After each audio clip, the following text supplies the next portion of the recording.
In the next part of the Unit 3, we will talk about the matter classification, structure and properties. Let's gonna first introduce a little bit the structure of the matter. As we said, the matter is made by atoms, and the simple way to define an atom is to think that the atom is a simple sphere. But actually, the atoms have two parts. We can distinguish two parts. Two parts could be distinguished. There is an internal part, also known as core and nucleus, and this nucleus is formed by neutrons and protons. Neutrons are characterized for not having charge. Neutrons are neutral particles, they don't have charge, while protons are positive charged particles. Both particles are inside the nucleus of the atom. Different type of atoms will have different numbers of protons and neutrons. Okay, so different atoms will have different number of neutrons and protons. On the other hand, the atoms has also an external region, and this external region is characterized for having the electrons. Electrons are around the external region of the atom, and electrons are characterized for having negative charge. Electrons are particles negatively charged that are at the outer part of the atom. And the difference, we need to know that opposite the protons and electrons, they are not attracting each other, opposite attract, so the negative charge of the electron is attracted by the positive charge of the proton, and this keeps the orbital electron in place.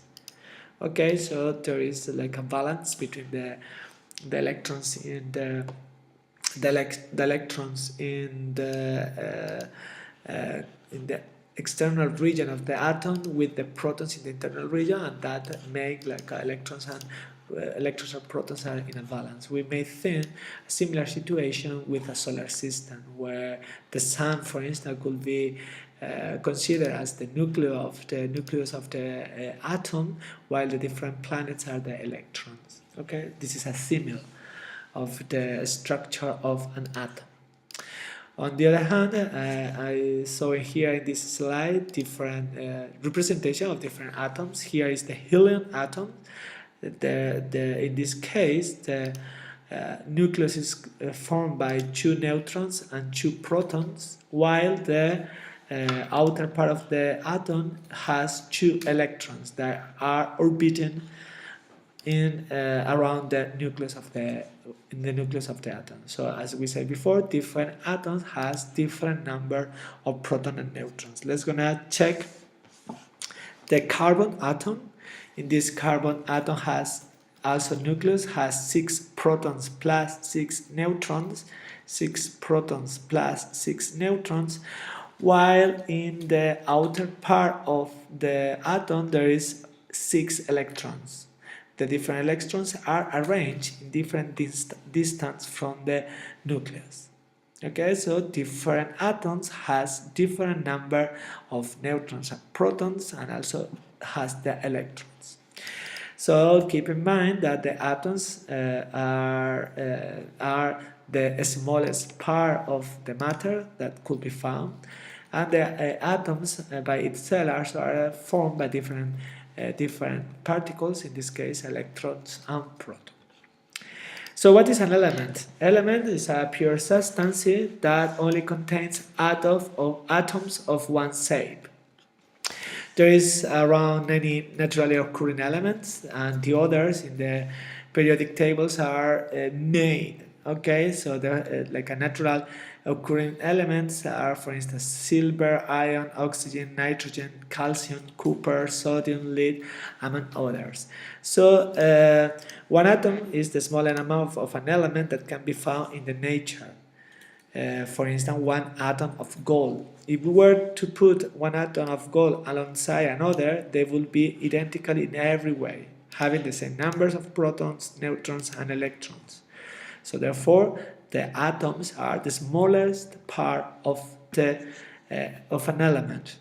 Okay, so one element will have a different amount of atoms, all identical. So there are no elements of boat or elephant. So where those things came from? Those things came from by joining different atoms to form molecules. But before continuing, I want to show you where the elements came from.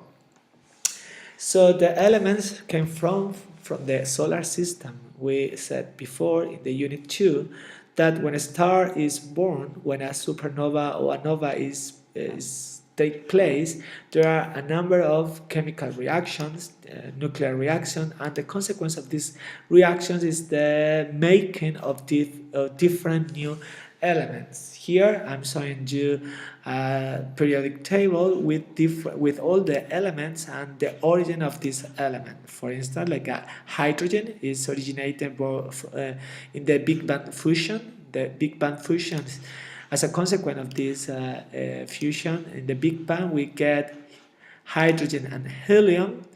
There are another elements that are produced as a consequence of exploding massive star, like a very big star, for instance, like oxygen, fluorine, aluminum, sodium, magnesium, potassium, different elements like this color are as a consequence of massive explosion.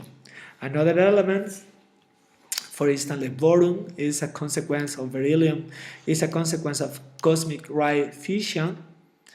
And another elements as a consequence of like emerging neutrons stars, for instance like gold, silver, platinum, iodine.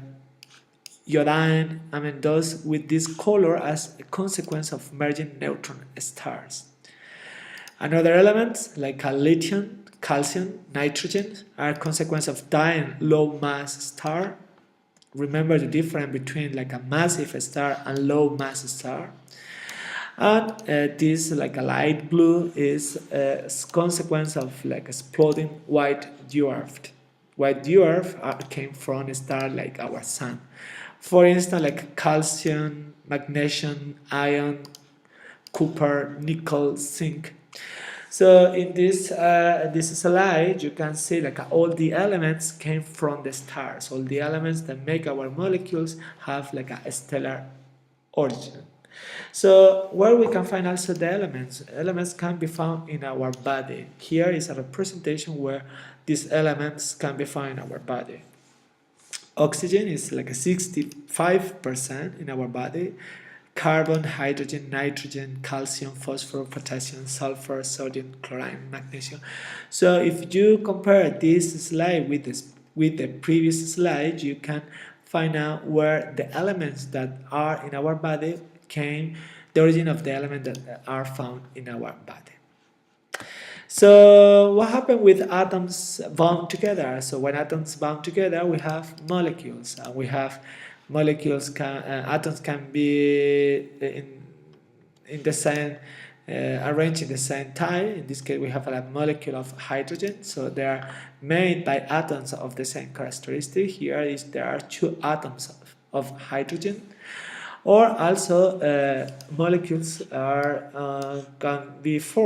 could be formed by atoms of different nature. For instance, the water molecule. The water molecule is formed by one oxygen and two hydrogens. So they are combining and making a molecule. So molecule is the smallest part of a matter that still have the property of this matter. So the single molecule of water will have all the properties of water. And if we split these molecules, then we will get the atoms, and these atoms by themselves won't have the properties of the molecule.